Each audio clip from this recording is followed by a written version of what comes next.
Nou, ik heb even een ander plekje ingenomen. Want het is toch ook wel leuk om meer te zien van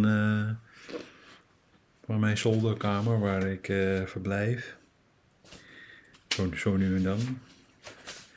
En we gaan weer verder, of we gaan eigenlijk terug naar het begin van The Lord of the Rings. Even kijken hoor. Prologue. De note on the shelf. Boek 1. Kijk, ik begin hier. Ja, het is allemaal een spiegelbeeld, dus je kunt het toch niet lezen. Maar boek 1. Met een mooie map erbij. Dat je weet waar je bent, waar je begint. Chapter 1, A Long Expected Party. Nou, lees ik een klein stukje van hoor. When Mr. Bilbo Baggins of Backhand announced that he would shortly be celebrating his 11th birthday with a party of special magnificence, there was much talk and excitement in Hobbiton.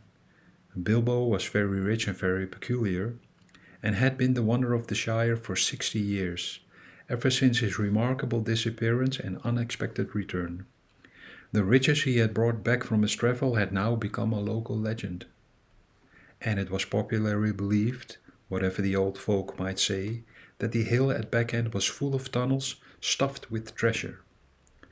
And if that was not enough for fame, there was also his prolonged vigor to marvel at. Time wore on, but it seemed to have little effect on Mr. Baggins. At 90, he was much the same as at 50. At 99, they began to call him well preserved, but unchanged would have been nearer the mark. There were some that shook their heads and thought that this was too much of a good thing. It seemed unfair that anyone should possess apparently perpetual youth as well as reputedly inexhaustible wealth.